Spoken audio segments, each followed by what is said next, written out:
Hi students, I am Professor Bhoy Devi, Raj Shikshan Samstha SHM College Kopargaon. Today we are going to learn about profit prior to incorporations units. Problem number second.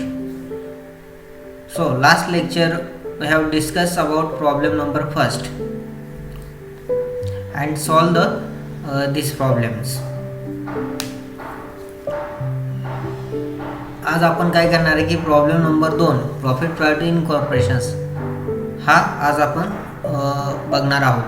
तर पहिल्या प्रथम काय करूया की आपण problem व्यवस्थितरित्या carefully read करून घेऊया आणि त्या ठिकाणी आपल्याला कोणकोणत्या इम्पॉर्टन्स डेट दिलेले आहेत त्या आपण बघूया. त्याचबरोबर आपल्याला कोणकोणत्या गोष्टी आवश्यक आहेत त्या आपण त्या ठिकाणी हायलाईट करून घेऊया.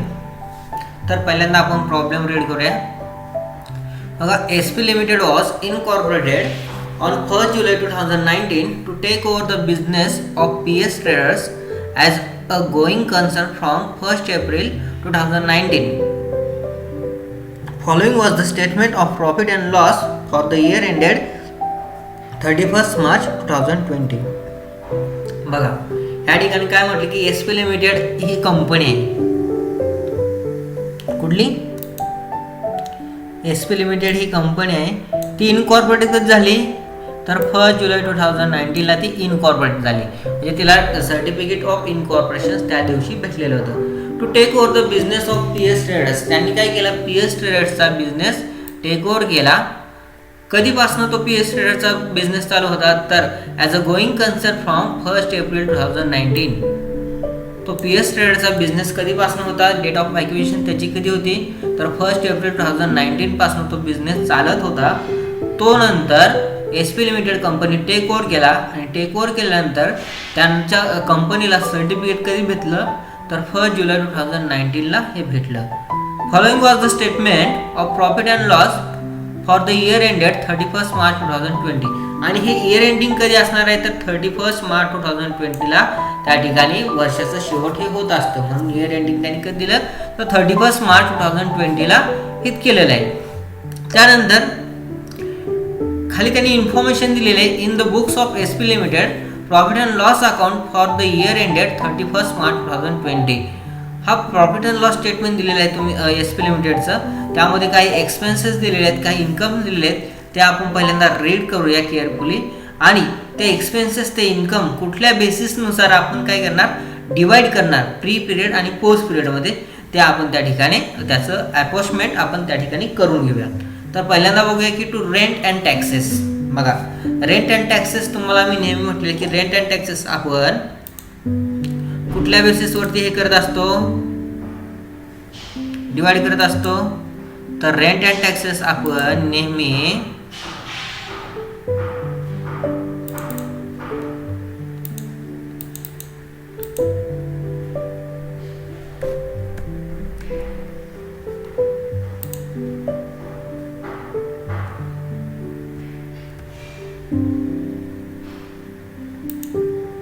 रेंट अँड टॅक्सेस आपण कुठल्या बेसिसवरती डिवाइड करतो तर त्या ठिकाणी आपण टाइम बेसिसनुसार आपण तो डिवाइड करत असतो. मग त्या ठिकाणी काय लिहा, TR लिहा. काय लिहा, TR म्हणजे काय, टाइम रेशो त्या ठिकाणी आपण करणार आहोत. त्यानंतर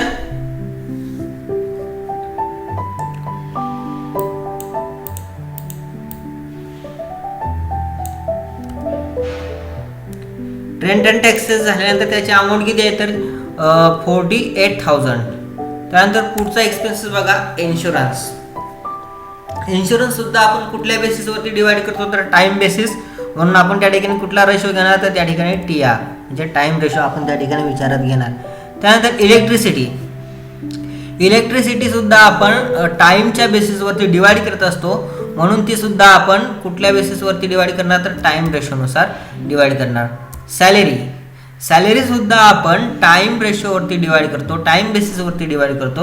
म्हणून ते सुद्धा आपण टाइम रेशोने डिवाइड करणार. डायरेक्टर फीज, तुम्हाला म्हटलं की डायरेक्टर हेच कुठं असतात तर डायरेक्टर हे कंपनीजमध्ये असतात. आणि कंपनीमध्ये डायरेक्टर असल्यामुळं आपण ते कुठं हे करत असतो तर पोस्ट पिरियडमध्ये त्यांची एक्सपेन्सेस हे करत असतो. कुठल्या ह्याच्यात तर पोस्ट पिरियडमध्ये. त्यानंतर ऑडिट फीज, ऑडिट फीज सुद्धा आपण ह्या ठिकाणी पोस्ट पिरियडमध्ये घेणार आहोत.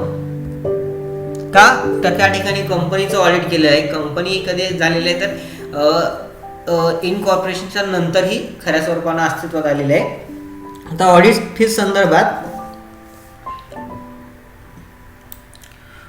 फीज संदर्भात एक इम्पॉर्टंट नोट्स आहे ती तुम्हाला नंतर मी लेक्चर प्रॉब्लेम सॉल्व्ह झाल्यानंतर सांगणार आहे. तर त्यासाठी आपण कुठल्या ह्याच्यात घेणार ती सुद्धा पोस्ट पिरियडमध्ये घेणार. त्यानंतर कमिशन हे सेलच्या रिलेटेड असतं, सेल्स, तर ते आपण कुठल्या रेशोनुसार डिवाइड करणार, तर ते आपण सेल्स रेशोनुसार डिवाइड करणार. त्यानंतर ॲडव्हर्टाइजमेंट सुद्धा सेलच्या रिलेटेड असते, त्यामुळं आपण सेल्स रेशोनुसार ती डिवाइड करणार. त्यानंतर डिस्काउंट, आपण सेल्सवरती डिस्काउंट देत असतो म्हणून तो सेल्सच्या रिलेटेड असतो, त्यामुळे सेल्स रेशोनुसार आपण डिवाइड करणार. ऑफिस एक्सपेन्सेस नेहमी आपण टाइम रेशोने डिवाइड करत असतो. कॅरेज सेलच्या रिलेटेड असते, त्यामुळे सेल्स रेशोनुसार आपण डिवाइड करत असतो. बँक चार्जेस टाइम रेशोने डिवाइड करत असतो. प्रिलिमिनरी एक्सपेन्सेस, हे एक्सपेन्सेस सर्व कुठं होत असतात, तर हे एक्सपेन्सेस सर्व कंपनीमध्ये होत असतात आणि कंपनी खऱ्या स्वरूपानं कधी इस्टॅब्लिशमेंट झाली, तर खऱ्या स्वरूपानं कधी स्टार्ट झाली, तर इनकॉर्पोरेशन नंतर, म्हणजे 1 जुलै 2019 नंतर. मग त्यावेळेस त्यानंतरचा पिरियड आपण काय कन्सिडर करतो, तर पोस्ट पिरियड. त्यानंतर बॅड डेब्ट सुद्धा आपण सेल्स रेशोनुसार डिवाइड करत असतो. इंटरेस्ट ऑन लोन टाइम रेशोनुसार. हे सर्व एक्सपेन्सेस तुमचे त्या ठिकाणी झालेले आहेत. हे सर्व एक्सपेन्सेस आपण काय करत असतो, त्या याच्यानुसार डिवाइड करत असतो. आता नेक्स्ट हे झाले एक्सपेन्सेस तुमचे सर्व. त्याचं आपण कुठल्या बेसिसनुसार आपण डिवाइड करणार ते आपण क्लासिफिकेशन केलं. त्यानंतर लेफ्ट साईडला या, राईट साईडला काय क्रेडिट साईडला या, तर त्या ठिकाणी ग्रॉस प्रॉफिट इन्कम दिलेले आहेत. फक्त एकच इन्कम आहे, तो ग्रॉस प्रॉफिट नेहमी कशा रिलेटेड असतो, तर सेल्सच्या रिलेटेड असतो, म्हणून आपण तो सेल्स रेशोनुसार डिवाइड करणार. ओके, हे झाल्यानंतर खाली ॲडिशनल इन्फॉर्मेशन दिलेली आहे ती बघा. तर त्यांनी ॲडिशनल इन्फॉर्मेशन काय सांगितले, the total sale of year ended 31 March 2020 was ₹20 lakh divided into ₹6 lakh for the period up to 1 July 2019 and ₹14 lakh for the remaining period. आता ह्या ठिकाणी आपल्याला त्यांनी संपूर्ण वर्षाची सेल्स दिली आहे. किती सेल्स आहे ती, तर 20 लाख ही सेल्स दिलेली आहे. आता त्यांनी ती डिवाइड केलेली आहे. डिवाइड किती केली, तर अप टू 1 जुलै 2019 पर्यंत, म्हणजे 1 जुलै 2019 पर्यंत त्यांनी किती रुपये सेल्स सांगितली, तर त्यांनी 6 लाख रुपये सेल्स ही कधीपर्यंत सांगितली आहे, तर 1 जुलै 2019 पर्यंत. मग 1 जुलै 2019च्या आधीचा कालावधी आपण कुठला कन्सिडर करतो, तर त्या ठिकाणी प्री इनकॉर्पोरेशन म्हणून आपण त्याला कन्सिडर करत असतो. त्यानंतर and ₹14 lakh for the remaining period, आणि राहिलेली अमाऊंट ही काय केली त्यांनी रिमेनिंग पिरियडसाठी ठेवलेली. आता रिमेनिंग पिरियड कुठला राहिला, तर 1 जुलै 2019 नंतरचा पिरियड आपण काय कन्सिडर करत असतो, तर पोस्ट इनकॉर्पोरेशन म्हणून आपण तो कन्सिडर करत असतो. मग ती राहिलेली अमाऊंट आपण कुठली येणार, तर पोस्ट इनकॉर्पोरेशन मध्ये दाखवणार किती, तर 14 लाख रुपीज. ओके, झाले. त्यानंतर पुढे काय म्हटलं त्यांनी, you required to find out the profit earn prior period incorporations and after incorporations. आणि आपल्याला त्यांनी काय सांगितलंय, प्रॉफिट प्री पिरियडचा, प्रायर पिरियडचा आणि आफ्टर इनकॉर्पोरेशन पिरियडचा आपल्या कंपनीचा त्यांनी प्रॉफिट त्या ठिकाणी फाइंड आउट करायला लावलेला आहे. बघा, हे झालं तुमचा प्रॉब्लेम थोडक्यात. आता प्रॉब्लेममध्ये आपण सर्व काही गोष्टी त्या ठिकाणी बघितल्या आहेत. त्या ठिकाणी इम्पॉर्टन्स बघितल्या कोणकोणत्या, तर 1 जुलै 2019ला काय केली, कंपनी इनकॉर्पोरेशन झाली खऱ्या स्वरूपानं कंपनी. आणि पहिल्यांदा कधी स्टार्ट झाली कंपनी, डेट ऑफ ॲक्विजिशन, तर 1 एप्रिल 2019ला. त्यानंतर इयर एंडिंग हे कधी असणार आहे, तर 31 मार्च 2020ला. ओके. त्यानंतर आपण काय केलं की पूर्ण एक्सपेन्सेस कुठल्या बेसिसवरती डिवाइड करणार ते आपण त्याचं अपॉर्चमेंट केलं.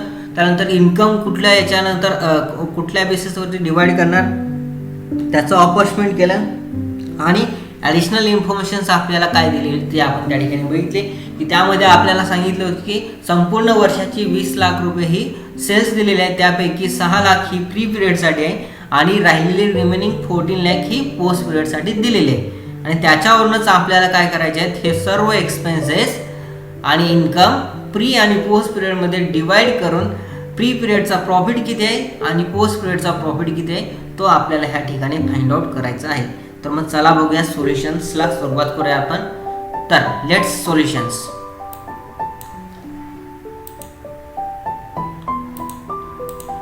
बघा आता सोल्युशन्स करत असताना प्रॉब्लेम सोडवत असताना आपल्याला काही वर्किंग नोट्स पहिल्यांदा तयार करावं लागतात. त्या वर्किंग नोट्स कुठल्या तर त्या आपण पहिल्यांदा तयार करूया. वर्किंग नोट्स त्यामध्ये पहिल्यांदा आपण काय केलेलं की तुम्हाला स्टेप्स नंबर मी सांगितले की त्यानंतर आपण ड्रॉ द फॉर्मॅट आपण कुठला करत असतो प्री पिरियड आणि पोस्ट पिरियड.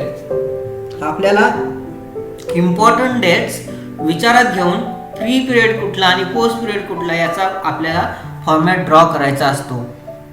तर ह्या ठिकाणी मी एक डायग्राम आखलेली आहे ती बघा. त्या ठिकाणी बघा पहिल्यांदा आपण काय घेणार त्याच्या सर्व इम्पॉर्टंट डेट्स त्या ठिकाणी आपण घेणार. आता पहिली डेट आपण कुठली घेत असतो तर इथं बघा तुम्हाला चार्टमध्ये डायग्राममध्ये दिलं आहे की मिडलला आपण नेहमी कुठली डेट घेत असतो तर इनकॉर्पोरेशन झाल्याची डेट.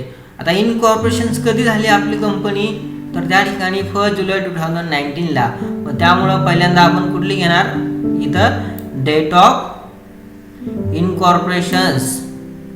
आता ह्या ठिकाणी आपण कुठली घेतो पहिल्यांदा डेट ऑफ इनकॉर्पोरेशन्स आपण त्या ठिकाणी घेणार. आता डेट ऑफ इनकॉर्पोरेशन्स कधी झालं आपलं तर 1 जुलै 2019ला आपलं डेट ऑफ इनकॉर्पोरेशन हे झालेलं आहे.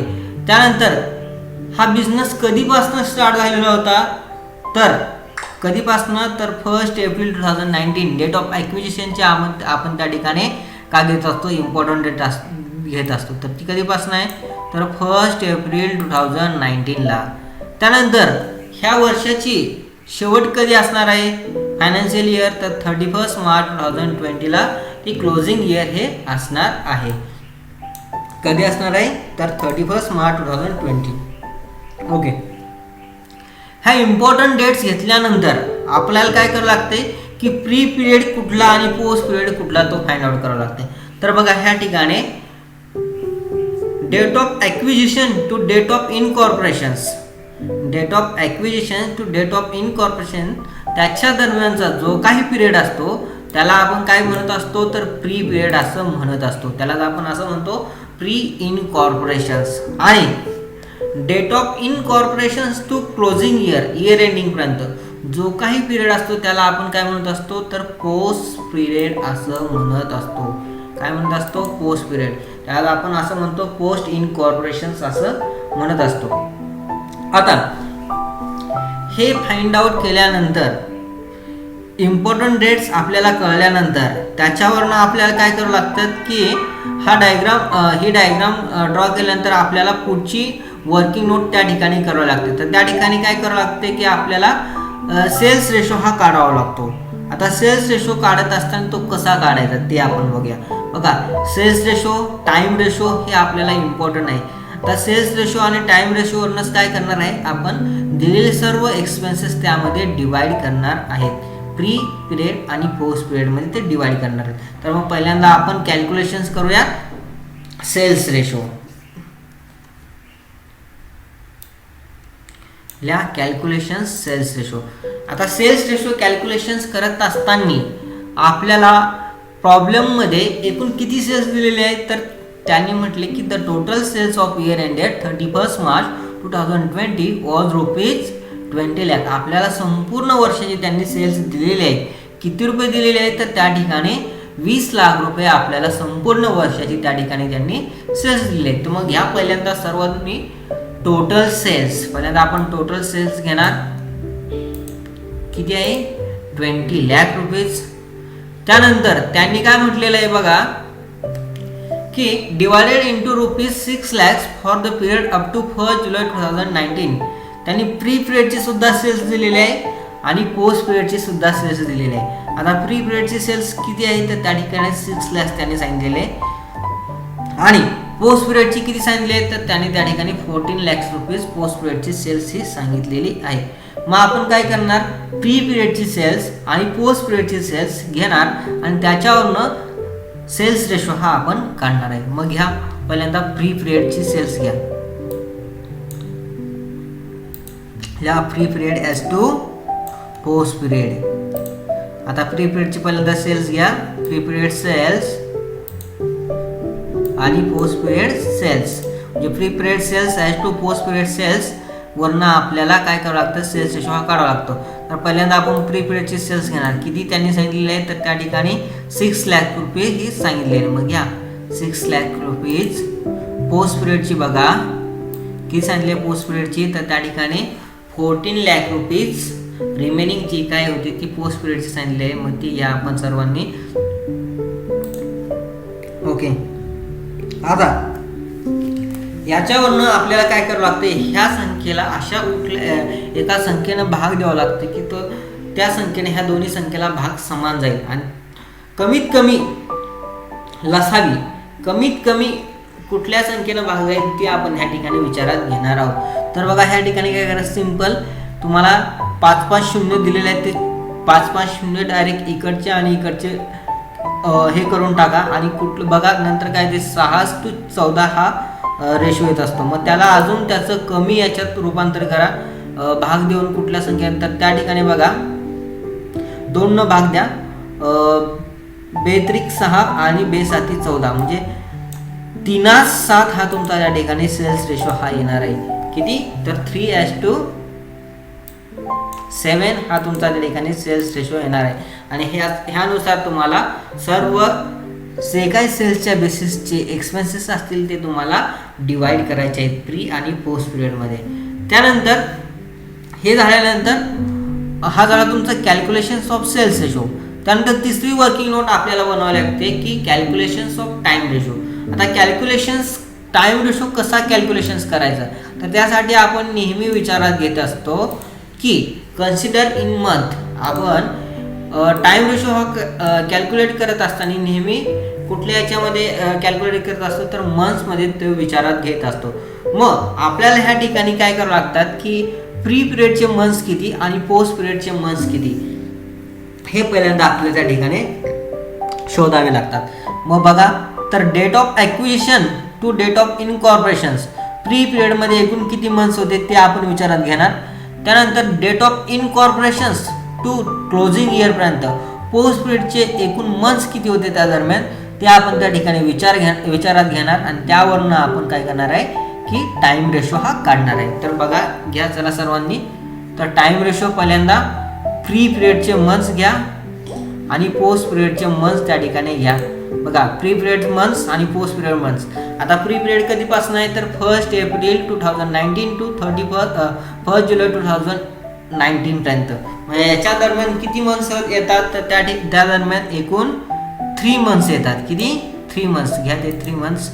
आणि त्यानंतर पोस्ट पिरियडचे 1 जुलै 2019 टू 31 मार्च 2020. आता 1 जुलै 2019 काय घेतलं आपण तर त्या ठिकाणी डेट ऑफ इनकॉर्पोरेशन्स आहे.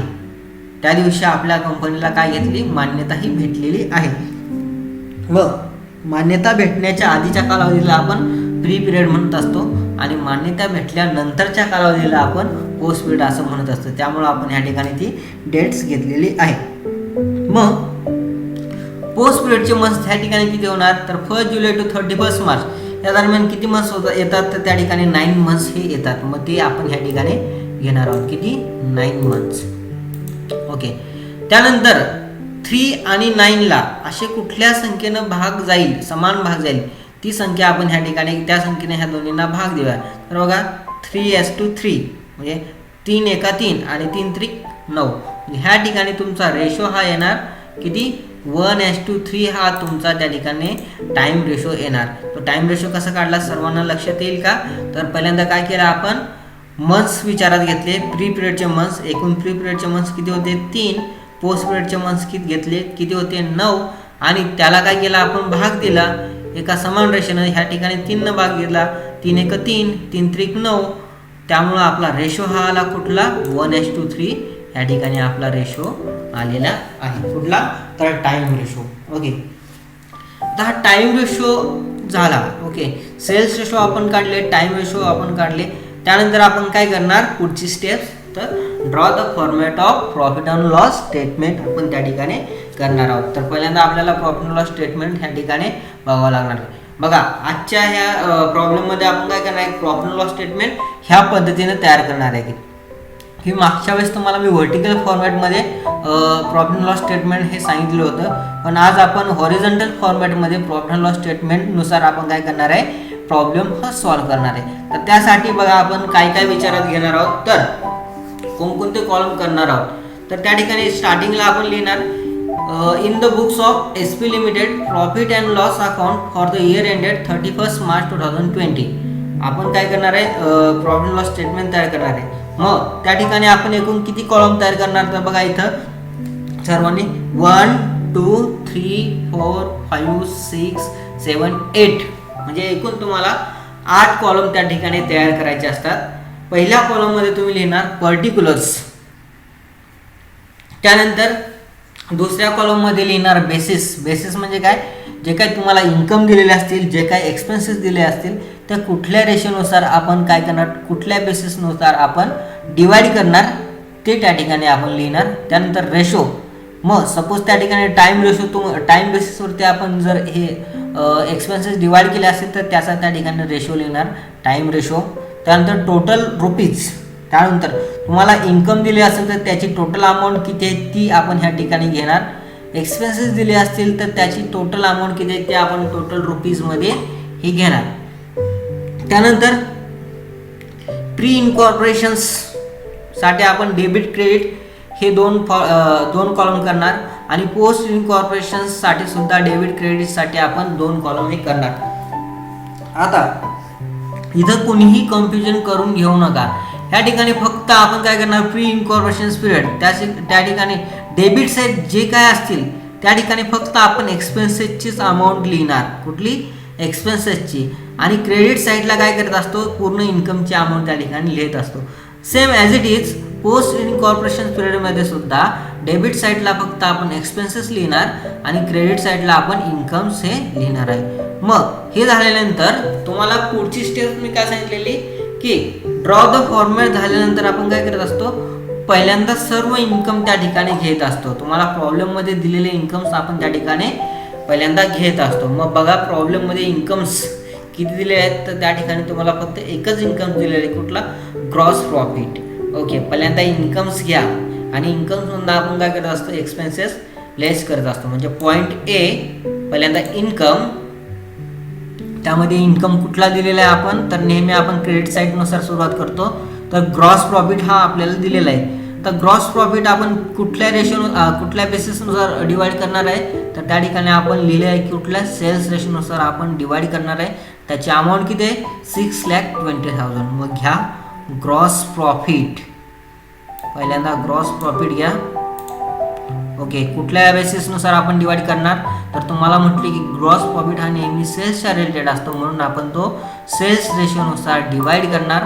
तर सेल्स रेशो आपल्याला किती दिलेला आपण काढलेला, तर 3:7 हा आपण सेल्स रेशो काढलेला, म्हणून रेशोमध्ये लिहा 3:7. आता टोटल अमाऊंट ग्रॉस प्रॉफिटची किती होती, तर 6,20,000 रुपये ही होती, त्यामुळे ती डायरेक्ट अमाऊंट कॉलममध्ये लिहून टाका. 6,20,000 किती, 6,20,000 ही होती, ती आपण डायरेक्ट इथं लिहिलेली आहे. त्यानंतर आपल्याला हे ग्रॉस प्रॉफिट प्री आणि पोस्ट पिरियडमध्ये काय करायचे, डिवाइड करायचे आहेत. कुठल्या बेसिसनुसार, तर सेल्स बेसिसनुसार. कुठला रेशो आहे तिथं, तर 3:7 हा त्या ठिकाणी रेशो दिलेला आहे. आता ही ग्रॉस प्रॉफिट काय आहे, आपला इन्कम आहे. मग इन्कमची अमाऊंट तुम्ही जो काही डिवाइड करून अमाऊंट येणार ती कुठली येणार, तर ती नेहमी तुम्ही कुठली लिहिणार, तर प्री इन्कॉर्पोरेशनच्या इन्कम पिरियडमध्ये लिहिणार आणि पोस्ट इन्कॉर्पोरेशनच्या इन्कम पिरियडमध्ये त्या ठिकाणी लिहिणार. कुठं, pre incorporation credit site income, post incorporation credit site income, ह्या ठिकाणी ती आपण डिवाइड करून लिहिणार आहोत. मग चला डिवाइड करा. आता डिवाइड करत असताना पहिल्यांदा टोटल अमाऊंट आपण घेतो. ग्रॉस प्रॉफिटचे किती? 6,20,000 भागिले काय करणार? 10 का करणार? 3 + 7. आपल्याला टोटल डिवाइड करून एका रेशोचा आपल्याला त्या ठिकाणी काय करावं लागतं? अमाऊंट काढावं लागते. मग त्या ठिकाणी 6,20,000 भागिले 10 केल्यानंतर किती अमाऊंट येते? तर 62,000 ही अमाऊंट येत असते. आणि 62,000 गुणिले 3 करा. 62,000 गुणिले 3. 62,000 गुणिले 3 केल्यानंतर जी काय अमाऊंट येईल ते आपण डायरेक्ट कुठे लिहिणार? तर प्री इनकॉर्पोरेशन पिरियडच्या क्रेडिट साईट इन्कमला लिहिणार आणि रिमेनिंग अमाऊंट पोस्ट इनकॉर्पोरेशनच्या क्रेडिट साईटला इन्कम साईटला आपण लिहिणार. आता बघा किती अमाऊंट येते बघा, सर्वांनी करा, कॅल्क्युलेशन्स करा. 6,20,000 भागिले 10 गुणिले 3 किती अमाऊंट येणार? तर 1,86,000 ही अमाऊंट येणार. 1,86,000 ही अमाऊंट कुठली लिहिणार तुम्ही? प्री इनकॉर्पोरेशनच्या क्रेडिट साईटला इन्कम म्हणून आपण ती लिहिणार. किती? 1,86,000. Same as it is 1,86,000 6,20,000 minus केल्यानंतर रिमेनिंग अमाऊंट तुम्ही कुठं ट्रान्सफर करणार? तर पोस्ट इनकॉर्पोरेशनच्या क्रेडिट साईटला. कुठं करणार? पोस्ट इनकॉर्पोरेशनच्या क्रेडिट साईटला. क्रेडिट साईट आपण काय करत असतो? नेहमी इन्कम म्हणून घेत असतो. ग्रॉस प्रॉफिट हा आपला इन्कम आहे म्हणून आपण तो पोस्ट इनकॉर्पोरेशनच्या क्रेडिट साईटला तो दाखवणार. आता 1,86,000 मधनं 6,20,000 मधनं 1,86,000 मायनस केले. राहिलेली अमाऊंट आपण डायरेक्ट पोस्ट इनकॉर्पोरेशनच्या इन्कम साईडला देणार. किती राहिली अमाऊंट? तर 4,34,000 ही अमाऊंट त्या ठिकाणी राहिलेली आहे. ती लिहा सर्वांनी. ओके, झालं. ह्या ठिकाणी आपण काय केलंय? ग्रॉस प्रॉफिट हा डिवाइड केलेला आहे प्री इनकॉर्पोरेशन आणि पोस्ट इनकॉर्पोरेशन ह्या दोन याच्यामध्ये डिवाइड केलेला आहे. ओके, सर्वांचं झाले असेल. त्यानंतर अजून पुढचा काही इन्कम आपल्याला दिलेला आहे का प्रॉब्लेम आहे ते पहिल्यांदा चेक करून घ्यायचं. तर त्या ठिकाणी बघा आपल्याला कुठलाही इन्कम नंतर प्रॉब्लेममध्ये दिलेला नाही, फक्त ओनली ग्रॉस प्रॉफिट हा दिलेला होता. ते झाल्यानंतर काय करा? सर्व इन्कम झाले, टोटल फर्स्ट करा. सर्व इन्कम झाल्यानंतर आपण काय करत असतो? Total first. तुम्हाला मी त्याच्यात म्हटलेलं की स्टेप्समध्ये लिहिलं की म्हटलेलं होतं की सर्व इन्कम पहिल्यांदा आपण काय करत असतो? घेत असतो, ते डिवाइड करत असतो. डिवाइड करून झाल्यानंतर आपण पहिल्यांदा त्याची सर्व बेरीज करत असतो. आता इथं टोटल फर्स्ट, टोटल रुपीजमध्ये किती येणार? 6,20,000 to 6,20,000 येणार. त्यानंतर आता ह्या ठिकाणी प्री इनकॉर्पोरेशन डेबिट साईडला कुठली अमाऊंट आहे का? नाही, फक्त कुठं क्रेडिट साईडला आहे. त्याची टोटल हाय असेल ॲज इट इज आपण घेणार. किती? 1,86,000. त्यानंतर इथे येणार 4,34,000. ओके, हे झाले तुमचे सर्व इन्कम. ओके, पॉईंट ए तुमचा कंप्लीट झालेला आहे. सर्व इन्कम तुमचे घेतलेले आहेत. सर्व इन्कम तुम्ही डिवाइड केलेले आहेत. कुठल्या बेसिसनुसार ते आपण डिवाइड केलेले. ग्रॉस प्रॉफिट आहे तुमचा, सेल्स रेशोनुसार तुम्ही डिवाइड केला. तो त्या ठिकाणी प्री इनकॉर्पोरेशन कॉलममध्ये क्रेडिट साईडला त्याची अमाऊंट लिहिली प्रीची आणि पोस्टची पोस्ट इनकॉर्पोरेशनमध्ये लिहिलेली आहे आणि नंतर त्याची टोटल ही तुम्ही केलेली आहे. त्यानंतर पुढचा पॉईंट आपला असणार आहे की एक्सपेन्सेस. इन्कम झाल्यानंतर काय करत असतो आपण? त्यातनं लेस एक्सपेन्सेस हे करत असतो. मग घ्या. तर एक्सपेन्सेस करत असताना आता कुठले कुठले एक्सपेन्सेस आहेत ते पहिल्यांदा बघा. तर त्या ठिकाणी पहिलाच एक्सपेन्सेस आपले to rent and taxes. To rent and taxes पहिल्यांदा लिहा त्याच्यामध्ये एक्सपेन्सेसच्या याच्यामध्ये. तर to rent and taxes. Okay, to rent and taxes आपण कुठल्या बेसिसनुसार डिवाइड करतो? तर त्या ठिकाणी मी तुम्हाला म्हटलेलं होतं की रेंट अँड टॅक्सेस आपण नेहमी टाइम रेशोनुसार डिवाइड करणार आहोत. टाइम रेशो घ्या बेसिस कॉलम मध्ये टाइम रेशो. आता टाइम रेशो कुठला होता आपला, तर त्या ठिकाणी आपण टाइम रेशो काढलेला 1:3. त्यामुळे रेशो कॉलम मध्ये लिहा 1:3. ते झाल्यानंतर रेंट अँड टॅक्सेसची अमाऊंट किती आहे ती पहिल्यांदा आपण काय घेणार, किती आहे रेंट अँड टॅक्सेसची अमाऊंट, त्या ठिकाणी 48,000 48,000 रुपये अमाऊंट दिली आहे ती घ्या. मग अमाऊंट कॉलम मध्ये 48,000. ओके. आता हे 48,000 आपल्याला कुठल्या बेसिसने डिवाइड करायचे आहेत रेंट अँड टॅक्सेसचे, तर टाइम बेसिस. मग त्या ठिकाणी आपण कुठला रेशो विचारात घेणार, तर टाइम रेशो. तर टाइम रेशो किती आहे आपला, तर 1:3. आता 1:3 मध्ये आपल्याला हे 48,000 रुपये अमाऊंट काय करायचे, प्री पिरियड आणि पोस्ट पिरियड मध्ये डिवाइड करायचे. आता 48,000 भागिले 4 पहिल्यांदा आपण करणार किती, 48,000 भागिले 4 आणि गुणिले 1 करणार का, तर आपल्याला प्री पिरियडचं रेशो किती आहे, तर 1 आणि पोस्ट पिरियडचा किती आहे, तर 3. त्या 1 भाग आणि 3 भागामध्ये ते आपल्याला डिवाइड करायचे आहे. मग करा सर्वांनी 48,000 भागिले 4 गुणिले 1 किती अमाऊंट येते बघा, तर त्या ठिकाणी 12,000 ही अमाऊंट येते. किती, 12,000. आता ही 12,000 अमाऊंट आलेली आहे तुम्हाला प्री इनकॉर्पोरेशन्स मध्ये आपल्याला प्री पिरियड मध्ये दाखवायचे. आता ही आपलं 12 रेंट अँड टॅक्सेस हा काय एक्सपेन्सेस आहे, म्हणून आपण तो एक्सपेन्सेस नेहमी कुठल्या साईडनं मेन्शन करत असतो, तर ते नेहमी आपण डेबिट साईडला मेन्शन करत असतो. म्हणून प्री इनकॉर्पोरेशनच्या डेबिट साईडला लिहा किती, तर 12,000 12,000. ओके झाले. आता 48,000 12,000 आपण प्री पिरियडला दिले, राहिलेली अमाऊंट आपण कुठे देणार, तर पोस्ट पिरियडला. आता पोस्ट पिरियडचे जे काही एक्सपेन्सेस आहेत ते सुद्धा आपण कुठल्या साईडला रेकॉर्ड करत असतो, तर डेबिट साईडला लिहा. पोस्ट इनकॉर्पोरेशनच्या डेबिट साईडला लिहा 36,000 रिमेनिंग राहिलेली अमाऊंट. 48,000 12,000 गेली किती, 36,000 रुपये ही राहिलेली आहे ती घ्या. ओके. रेंट अँड टॅक्स झाल्यानंतर आपला नेक्स्ट एक्सपेन्सेस कुठला येतो तो बघूया आपण. तर आपला नेक्स्ट एक्सपेन्सेस आहे रेंट अँड टॅक्स झाल्यानंतर इन्शुरन्स. बघा इन्शुरन्स त्या ठिकाणी घ्या पहिल्यांदा. तर इन्शुरन्स घेत असताना बघा आपण नेहमी कुठल्या रेशोनुसार तो घेणार, कुठल्या बेसिसनुसार, तर त्या ठिकाणी आपण टाइम रेशो हा घेणार. मग घ्या इन्शुरन्स टाइम रेशो किती अमाऊंट आहे त्याची, तर 12,000 रुपीज त्याची अमाऊंट आहे. घ्या नेक्स्ट इन्शुरन्स. बघा या पर्टिक्युलर कॉलम मध्ये टू इन्शुरन्स. ओके. कुठल्या बेसिसवरती करणार, तर त्या ठिकाणी टाइम रेशो वरती आपण तो डिवाइड करत असतो. म्हणून घ्या TR टाइम रेशो. तर टाइम रेशो आपला किती आहे, तर 1:3 आपला हा टाइम रेशो आलेला आहे, तो आपण त्या ठिकाणी घेणार. घ्या त्याचबरोबर टोटल अमाऊंट किती आहे इन्शुरन्सची, तर त्या ठिकाणी 12,000 ही टोटल अमाऊंट आहे इन्शुरन्सची.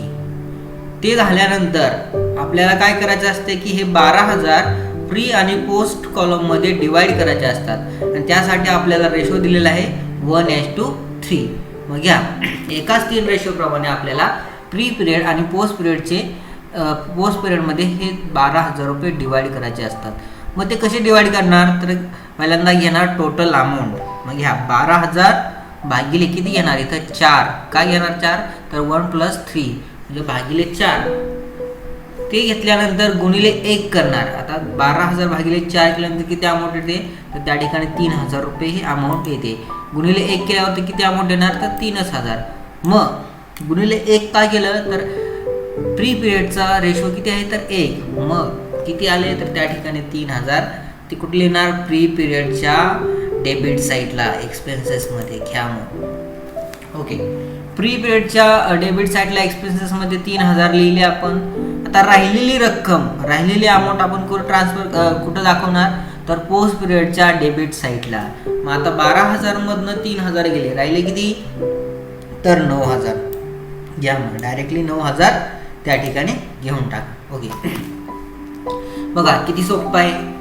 काय करावं लागतंय, फक्त आपल्याला तो रेशो त्या ठिकाणी कॅल्क्युलेशन्स करून फक्त प्री आणि पोस्ट पिरियडमध्ये तो त्या ठिकाणी आपल्याला डिवाइड करायचं असतं. फक्त तो रेशो कॅल्क्युलेशन करत असताना आणि ती अमाऊंट डिवाइड करत असताना आपल्याला त्या ठिकाणी व्यवस्थितरित्या काळजीपूर्वक ती अमाऊंट डिवाइड करता यायला पाहिजे. ओके, इन्शुरन्स झाल्यानंतर नेक्स्ट एक्सपेन्सेस आपला कुठला आहे, तर इलेक्ट्रिसिटी. टू इलेक्ट्रिसिटी घ्या, टू इलेक्ट्रिसिटी. आता इलेक्ट्रिसिटी सुद्धा आपण कुठल्या बेसिसवरती डिवाइड करणार, तर टाइम रेशोवरती. तर टाइम रेशोची अमाऊंट किती, इलेक्ट्रिसिटीची टोटल अमाऊंट किती आहे, तर 9,600 रुपये. घ्या मग घ्या, टू इलेक्ट्रिसिटी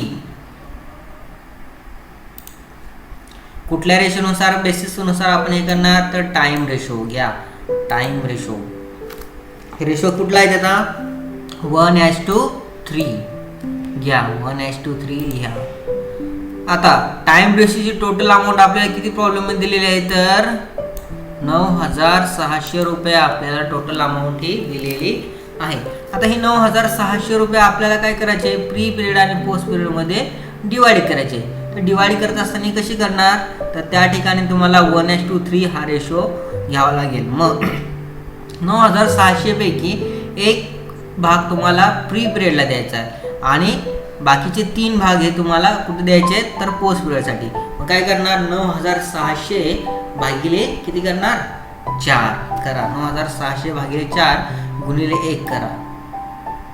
किती अमाऊंट येईल, 2,400 रुपये. घ्या मग आता 2,400 रुपये तुम्ही कुठे दाखवणार, तर प्री पिरियडच्या डेबिट साईडला. ओके, दाखवली. ओके, त्यानंतर प्री पिरियडच्या अमाऊंट दिल्यानंतर राहिलेले अमाऊंट कुठं आपण दाखवत असतो, तर ती डायरेक्ट आपण पोस्ट इनकॉर्पोरेशन मध्ये दाखवत असतो. मग 9,600 मधनं 2,400 रुपये मायनस केले, किती अमाऊंट राहिली, तर त्या ठिकाणी 7,200 ही अमाऊंट राहिली. की डायरेक्ट कुठे लिहिणार आपण, पोस्ट पिरियड मध्ये लिहिणार. लिहा मग.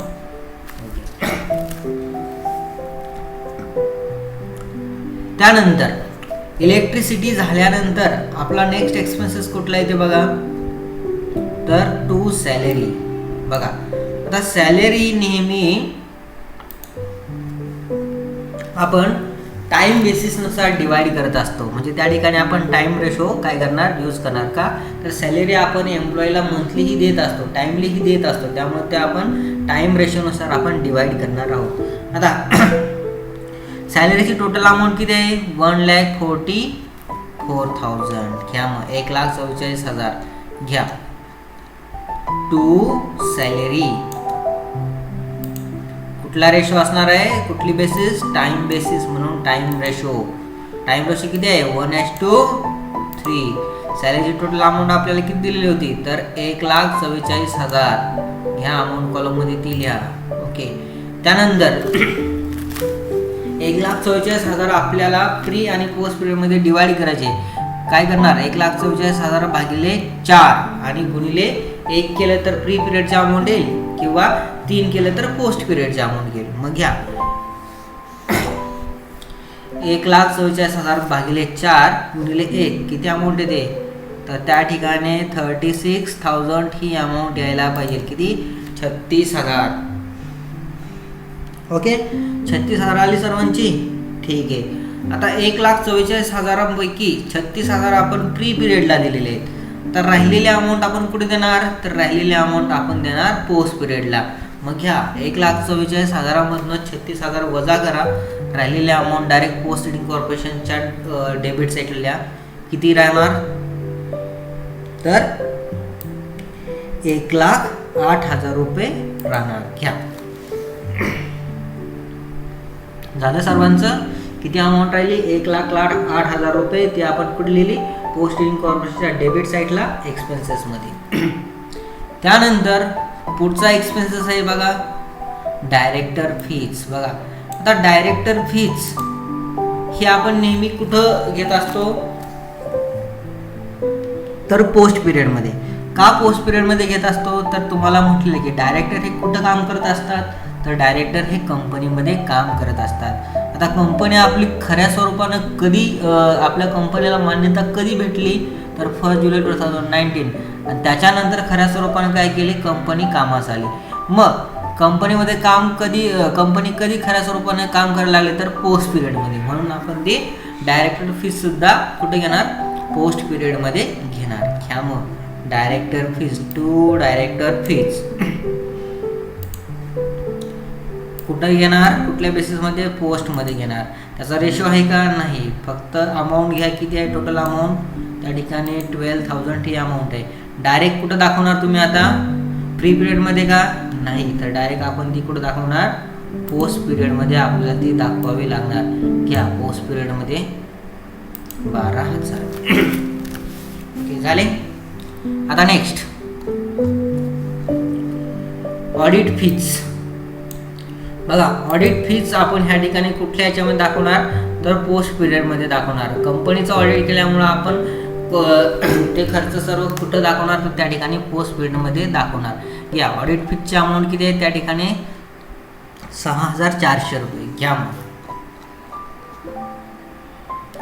टू ऑडिट फीज कुठल्या बेसिसमध्ये तर पोस्ट पिरियडमध्ये घेणार. त्यामुळे त्याचा काय रेशो ह्या ठिकाणी नसणार आहे.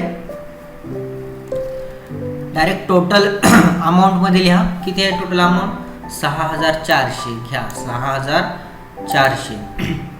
डायरेक्ट कुठे दाखवणार आपण ते आता, पोस्ट इनकॉर्पोरेशन. इथं पोस्ट लिहिलं ना आपण, मग डायरेक्ट आपण ते पोस्ट इनकॉर्पोरेशनच्या डेबिट साईडला दाखवणार 6,400. ओके. ऑडिट फीज झाल्यानंतर पुढचा एक्सपेन्सेस कुठला आहे तो आपण बघूया आता. तर नेक्स्ट एक्सपेन्सेस आहे आपलं कमिशन, टू कमिशन्स. बघा आता कमिशन हे नेहमी कशावरती दिलं जातं तर कमिशन हे नेहमी सेल्सवरती दिलं जातं. मग ते आपण कशाच्या बेसिसवरती डिवाइड करणार तर ते नेहमी आपण सेल्स रेशो किंवा सेल्स बेसिसवरती आपण ते डिवाइड करणार आहोत. मग घ्या कमिशन्स किती 24,000 रुपये. घ्या टू कमिशन्स कुठल्या रेशोवरती करणार तर सेल्स रेशो. घ्या SR. आता सेल्स रेशोचा रेशो किती दिलेला आहे आपण फाइंड आउट केलेला आहे. बघा सेल्स रेशोचा रेशो आपण त्या ठिकाणी 3:7 कॅल्क्युलेशन्स केलेला आहे. घ्या मग 3:7. आता कमिशनचे अमाऊंट आपल्याला प्रॉब्लेममध्ये किती दिलेले आहे तर कमिशनचे अमाऊंट आपल्याला प्रॉब्लेममध्ये 24,000 ही दिलेली आहे. या मग 24,000. आता 24,000 आपल्याला प्री पिरियड आणि पोस्ट पिरियडमध्ये डिवाइड करायचे. तर डिवाइड करत असताना कशी करणार तर त्यासाठी तुम्हाला सेल्स रेशो हा दिलेला आहे किती 3:7. आता डिवाइड करत असताना काय करणार, पहिल्यांदा टोटल अमाऊंट घ्या किती 24,000 भागिले 10. आता 10 का तर 3 + 7 दोन्हींची मिळून मग किती 24,000 भागिले 10 गुणिले 3 करा. जी काय अमाऊंट येईल ती डायरेक्ट आपण प्री पिरियडमध्ये दाखवणार. म्हणजे 3 का केलं तर प्री पिरियडचा रेशो किती आहे तर 3 आणि पोस्ट पिरियडचा किती आहे 7. त्याप्रमाणे आपण ह्या ठिकाणी केलेलं आहे. मग घ्या 24,000 भागिले 10 गुणिले 3 किती अमाऊंट आली तर 7,200. तर 7,200 ही अमाऊंट आपण डायरेक्ट कुठे लिहिली प्री इनकॉर्पोरेशनच्या डेबिट साईडला. ती झाल्यानंतर राहिलेली अमाऊंट 7,200 अमाऊंट आपण प्री इनकॉर्पोरेशनच्या डेबिट साईडला लिहिली. आता 24,000 मधनं 7,200 गेले, राहिलेली अमाऊंट आपण कुठे डायरेक्ट लिहिणार पोस्ट इनकॉर्पोरेशनच्या डेबिट साईडला लिहिणार. घ्या मग पोस्ट इनकॉर्पोरेशनच्या डेबिट साईडला किती 16,800 रुपये त्या ठिकाणी आपण लिहिणार. ओके. टू कमिशन झाल्यानंतर पुढचा एक्सपेन्सेस आहे आपला टू ॲडव्हर्टाइजमेंट. बघा ॲडव्हर्टाइजमेंट सुद्धा कशाच्या रिलेटेड असते, ॲडव्हर्टाइजमेंट सुद्धा सेल्सच्या रिलेटेड असते. त्यामुळे सेल्स रेशोनुसार ती डिवाइड करणार. अमाऊंट किती आहे 16,000. घ्या मग पटकन किती आहे टू ॲडव्हर्टाइजमेंट. घ्या ॲडव्हर्टाइजमेंट कुठल्या रेशोनुसार तर सेल्स रेशोनुसार. सेल्स रेशो किती आपला 3:7. अमाऊंट किती दिलेली आहे आपल्याला, तर 16,000 ही अमाऊंट दिलेली आहे आपल्याला. ओके, 16,000 काय करणार आपण, same as it is divide करणार प्री आणि पोस्ट पिरियडमध्ये. घ्या 16,000 भागिले 10, 16,000 भागिले 10 किती आले, तर त्या ठिकाणी आले 1600 रुपये. गुणिले 3 करा म्हणजे प्री पिरियडची अमाऊंट येईल. किती आली, 4,800 रुपये. घ्या प्री पिरियडच्या कॉलममध्ये लिहा 4,800. ओके, 4,800 प्री पिरियडमध्ये लिहिल्यानंतर बाकीची राहिलेली रक्कम 16,000 मधनं काय करा, 4,800 वजा करा आणि राहिलेली रक्कम कुठे लिहिणार, तर पोस्ट पिरियडच्या डेबिट साईडला लिहा. किती रक्कम राहिली, 16,800 मधनं 16,000 मधनं 4,800 गेले तर 11,200 रुपये ही राहिलेली आहे. ती डायरेक्ट कुठे लिहिणार, पोस्ट पिरियड इनकॉर्पोरेशन मध्ये लिहा. ओके, त्यानंतर नेक्स्ट एक्सपेन्सेस बघा. To discount. डिस्काउंट नेहमी कशावरती दिला जातो, डिस्काउंट नेहमी सेल्स वरती दिला जातो. म्हणून तो कुठे लिहिणार, कुठल्या बेसिसनुसार आपण डिवाइड करणार, तर तो नेहमी आपण सेल्स रेशो नुसार डिवाइड करणार. घ्या अमाऊंट किती आहे, 14,000 रुपये. घ्या मग टू डिस्काउंट किती अमाऊंट आहे, to discount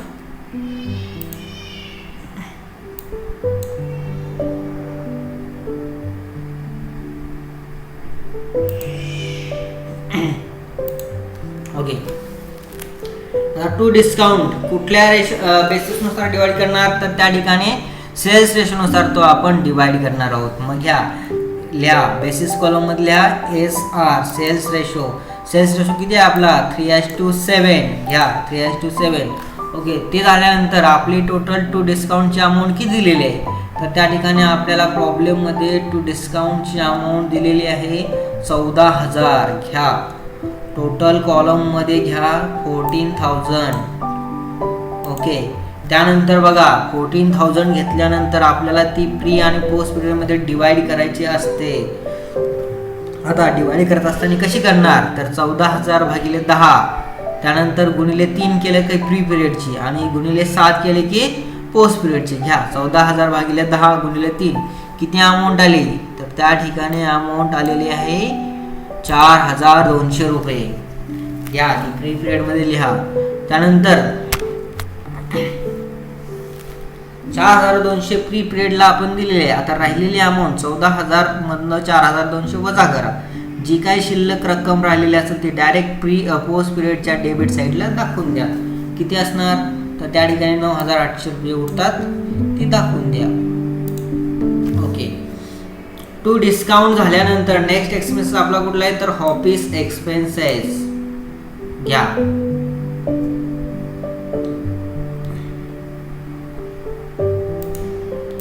office expenses. Office expenses नेहमी आपण टाइम बेसिस वरती डिवाइड करत असतो. म्हणून त्यासाठी आपण कुठला रेशो यूज करणार, तर टाइम रेशो. तर ऑफिस एक्सपेन्सची टोटल अमाऊंट किती आहे, तर 30,000 रुपये. घ्या मग टू ऑफिस एक्सपेन्सेस कुठला रेशो, तर टाइम रेशो. घ्या टाइम रेशो. आता टाइम रेशो किती आपल्याला दिला आहे प्रॉब्लेम मध्ये, तर 1:3 हा त्या ठिकाणी टाइम रेशो दिलेला आहे. घ्या मग 1:3. ओके, आता टाइम रेशो ऑफिस एक्सपेन्सेसची टोटल अमाऊंट आपल्याला किती दिलेली आहे प्रॉब्लेम मध्ये, तर त्या ठिकाणी 30,000 ही आपल्याला टोटल अमाऊंट दिलेली आहे. आता हे 30,000 आपल्याला प्री आणि पोस्ट पिरियड मध्ये डिवाइड करायचे आहेत. कसे करणार, 30,000 भागिले ह्या ठिकाणी किती करणार, तर 30,000 भागिले 4 करणार आणि गुणिले 1 केले तर प्री पिरियड आणि गुणिले 3 केले तर पोस्ट पिरियड. घ्या 30,000 भागिले 4 किती येणार, तर 7,500 रुपये येणार. गुणिले 1 केला किती, तर 7,500 गुणिले 1 म्हटल्यावर तेवढीच अमाऊंट येणार. ती डायरेक्ट कुठे लिहिणार, फ्री पिरियड मध्ये लिहिणार. घ्या फ्री पिरियड मध्ये 7,500 लिहा. 30,000 मधनं 7,500 वजा करा. राहिलेली अमाऊंट आपण डायरेक्ट पोस्ट पिरियडला देणार. घ्या 7,500 30,000 मधनं 7,500 वजा करा. किती अमाऊंट आली, तर 22,500. ही डायरेक्ट आपण कुठे दाखवणार, तर प्री पिरियडच्या पोस्ट पिरियडच्या डेबिट साईडला एक्सपेन्सेसमध्ये किती असणार तर 22,500. ओके. हे झाल्यानंतर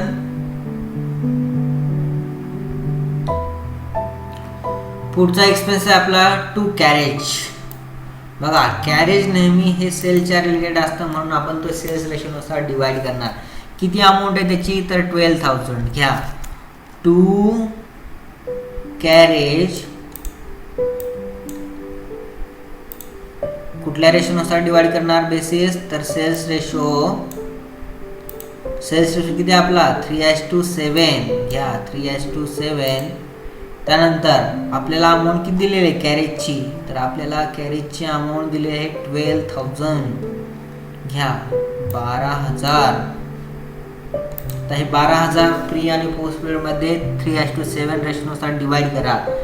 बघा प्रीची किंमत किती येते तर बघा 12,000 भागिले 10 गुणिले 3 किती आली 3,600 रुपये.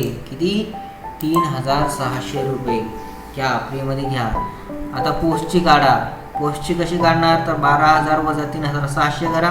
राहिलेली अमाऊंट डायरेक्ट पोस्ट पिरियडमध्ये दाखवा. किती राहिली अमाऊंट तर 8,400 रुपये अमाऊंट राहिलेले. ती कुठं दाखवणार तर पोस्ट पिरियडच्या डेबिट साईडला. किती 8,400. ओके झालं. ठीक आहे. नेक्स्ट पुढचा एक्सपेन्स आहे टू बँक चार्जेस. बघा बँक चार्जेस नेहमी आपण टाइम रेशोनुसार डिवाइड करत असतो. त्याची अमाऊंट किती आहे 6,000 घ्या. टू बँक चार्जेस घ्या. कुठल्या रेशोनुसार कुठला बेसिस टाइम बेसिस घ्या. टाइम रेशो किती आहे टाइम रेशो 1:3 घ्या. लिहा. आता टोटल अमाऊंट किती दिलेली आहे आपल्याला बँक चार्जेसची आपल्याला अमाऊंट दिलेली आहे त्या ठिकाणी 6,000 रुपये घ्या. 6,000 रुपये टोटल मध्ये लिहा. ओके घेतली. आता हे 6,000 रुपये आपल्याला प्री आणि पोस्ट पिरियड मध्ये डिवाइड करायचे आहेत. कसे करणार तर 6,000 भागिले 4 गुणिले 1 केले की प्री पिरियड करा. प्री पिरियडची अमाऊंट आली किती तर 1,500.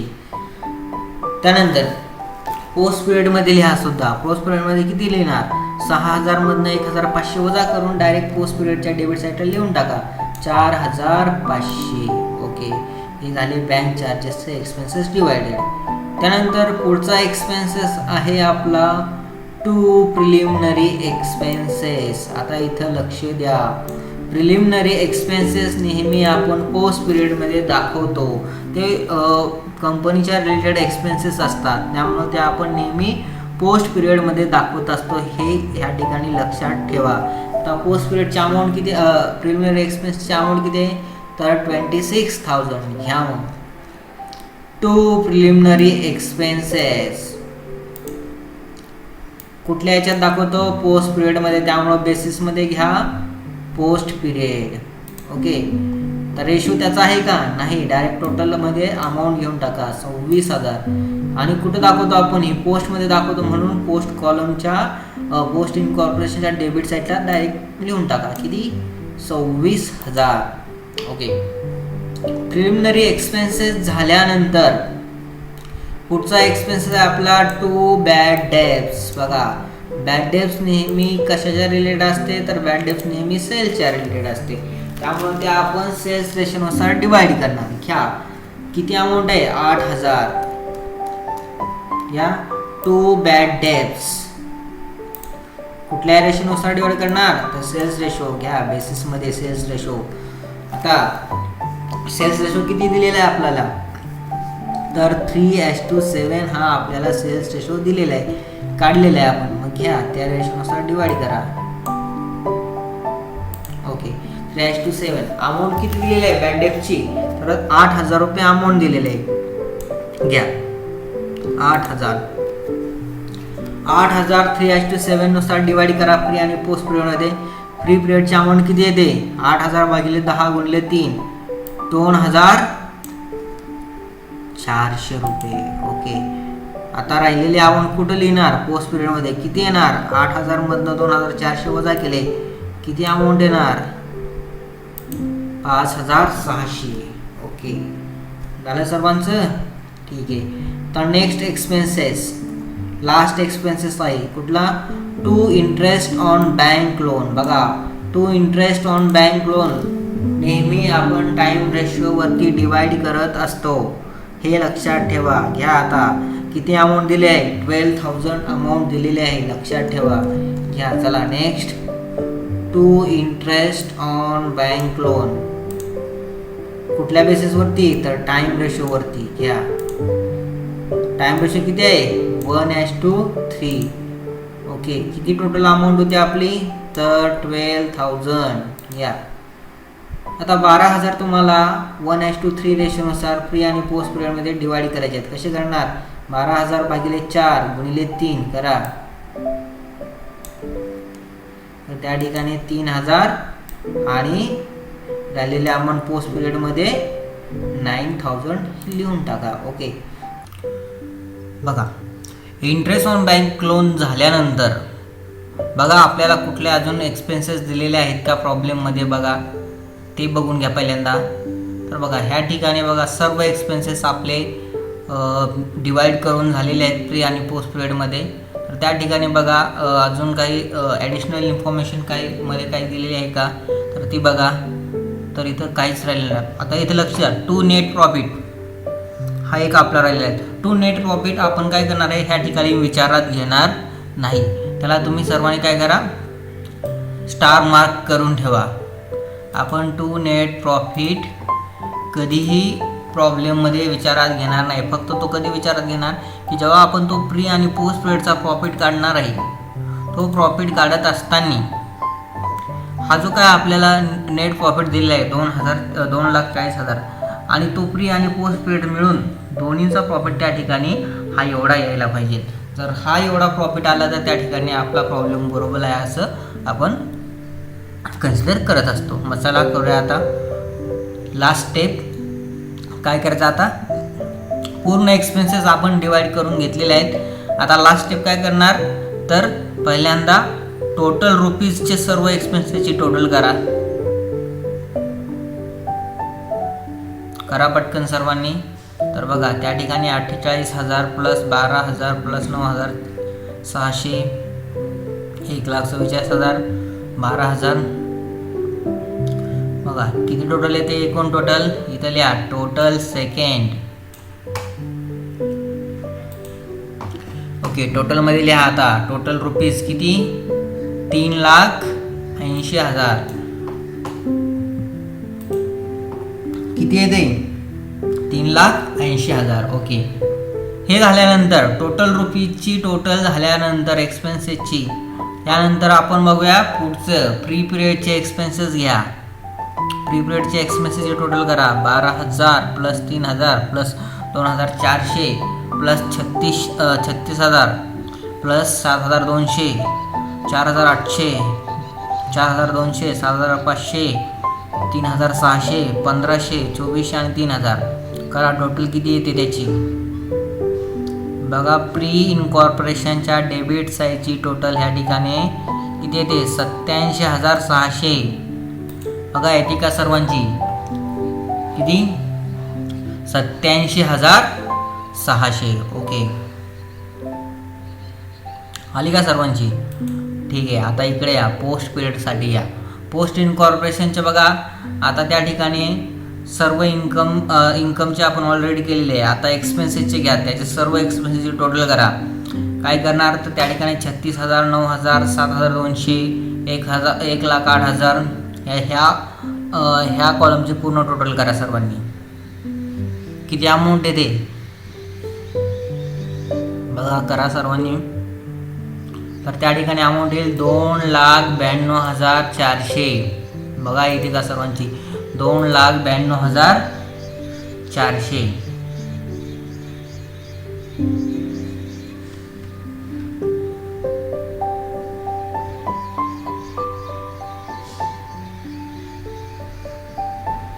बघा आली का सर्वांची अमाऊंट 2,92,400.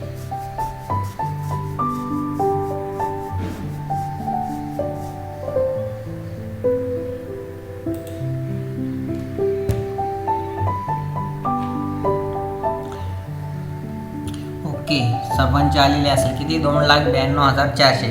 आता काय करा बघा, आता ह्या ठिकाणी आपण पूर्ण एक्सपेन्सेसची टोटल केलेली आहे, टोटल रुपीजची सुद्धा केलेली आहे, प्री पिरियडची सुद्धा केलेली आहे, त्यानंतर पोस्ट पिरियडचे सुद्धा टोटल एक्सपेन्सेसची टोटल केलेली आहे. आता आपण रिझल्ट बघूया, आपल्याला प्रॉफिट झाला की लॉस झाला. तर घ्या रिझल्ट. पहिल्यांदा काय करणार, टोटल रुपीजची आपण काय घेणार, सर्व इन्कममधनं सर्व एक्सपेन्सेस काय करणार त्या ठिकाणी लेस करणार. ह्या ठिकाणी बघा, जेव्हा इन्कम हे जास्त असतात आणि एक्सपेन्सेस हे कमी असतात त्यावेळेस काय होत असतो, तर त्यावेळेस नेहमी प्रॉफिट हा होत असतो. बघा मग ह्या ठिकाणी टोटल इन्कम आपले किती आहे टोटल एमध्ये, तर 6,20,000, त्यातनं मायनस करा 3,80,000, किती अमाऊंट येते, तर त्या ठिकाणी 2,40,000 ही अमाऊंट यायला पाहिजे. बघा ही 2,40,000 अमाऊंट आली आहे, त्याला आपण काय म्हणतो, तर त्याला आपण नेट प्रॉफिट असं म्हणत असतो. काय नेट प्रॉफिट. बघा प्रॉब्लेममध्ये आपल्याला दिलेलं होते की नेट प्रॉफिट या ठिकाणी दिलेलं आहे किती 2,40,000, तेवढाच ह्या ठिकाणी यायला पाहिजे.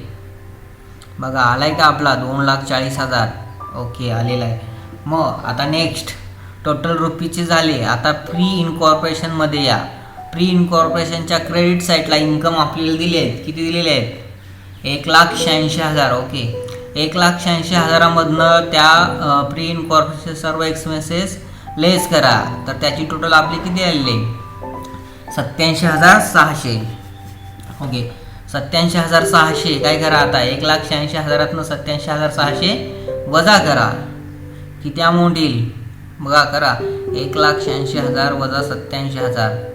बघा ह्या ठिकाणी सुद्धा इन्कम जास्त आहे, एक्सपेन्सेस कमी आहेत, त्यामुळे काय होणार आपल्याला प्रॉफिट हा होणार. घ्या किती आली अमाऊंट, तर 98,400 आली का सर्वांची, 98,400. बघा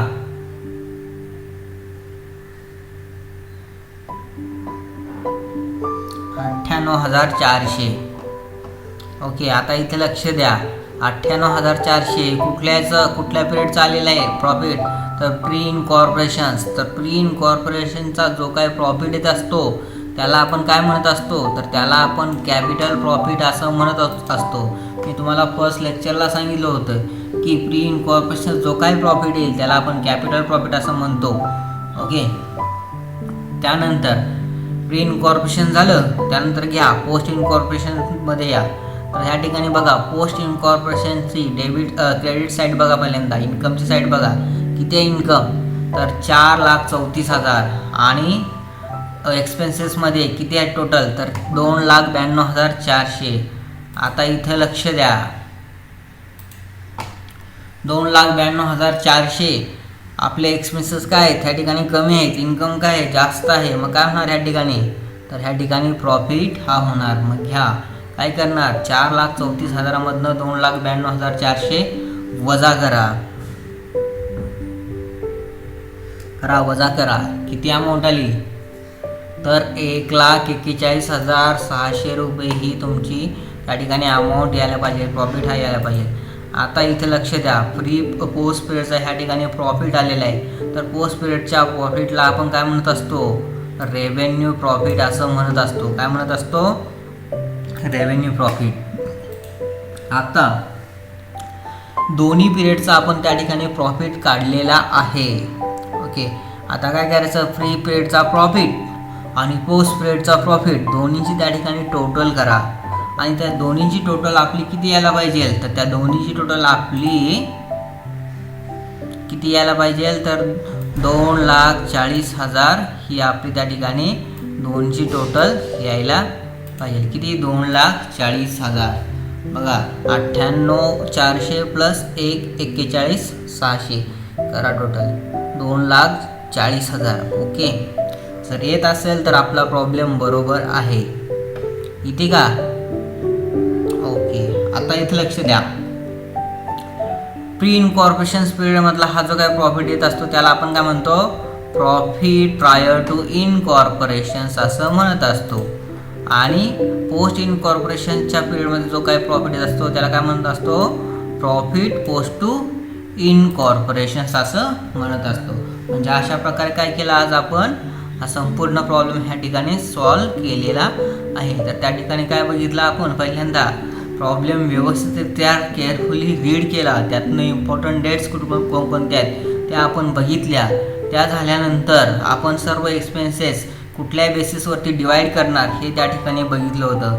त्यानंतर ॲडिशनल इन्फॉर्मेशनमध्ये आपल्याला सेल्स दिली होती, त्यामध्ये सेल्स आपली प्री पिरियडची दिलेली आणि पोस्ट पिरियडची दिलेली, मग ती आपण त्याच्यावरनं सेल्स रेशो हा काढलेला. त्यानंतर काय केला, टाईम रेशो हा काढला. टाईम रेशो आपण नेहमी कशावरनं काढतो, तर नेहमी मंथ्स कन्सिडर करून तो काढत असतो. त्यानंतर आपण हॉरिझॉन्टल फॉर्मॅटमध्ये प्रॉफिट अँड लॉस स्टेटमेंट तयार केलं आणि त्यानुसार आपण हे प्री आणि पोस्ट पिरियडचे एक्सपेन्सेस डिवाईड करून, इन्कम डिवाईड करून त्यावरनं आपण त्यांचा प्रॉफिट हा ह्या ठिकाणी काढलेला आहे. त्यानंतर खाली एक इम्पॉर्टंट नोट्स आहेत, ऑडिट फीज. बघा, ऑडिट फीज जर तुम्हाला प्रॉब्लेममध्ये दिलेली असेल तर त्या ठिकाणी बघा, first point, for companies audit under section 227 of the companies act 1956, हे जर तुम्हाला त्या ठिकाणी सांगितलं असेल त्या ठिकाणी फक्त पोस्ट इनकॉर्पोरेशनमध्ये आपण काय करणार, ते ऑडिट फीज चार्ज करणार. आणि सेकंड टर्ममध्ये काय सांगितले, for the tax audit under section 44AB of the income tax act 1961, हे जर तुम्हाला त्या ठिकाणी दिले असेल तर आपण ऑडिट फीज ही कुठं, ऑडिट टॅक्स कुठे करणार, तर टाईम बेसिसवरती चार्ज हे करणार. हे लक्षात ठेवा सर्वांनी. ओके, आय होप सर्वांना अंडरस्टँडिंग झालेले असेल. जर काही क्वेरी आली तर तुम्ही डायरेक्टली ते यूट्यूब कमेंट बॉक्समध्ये मेन्शन्स करू शकताय. Okay, thank you.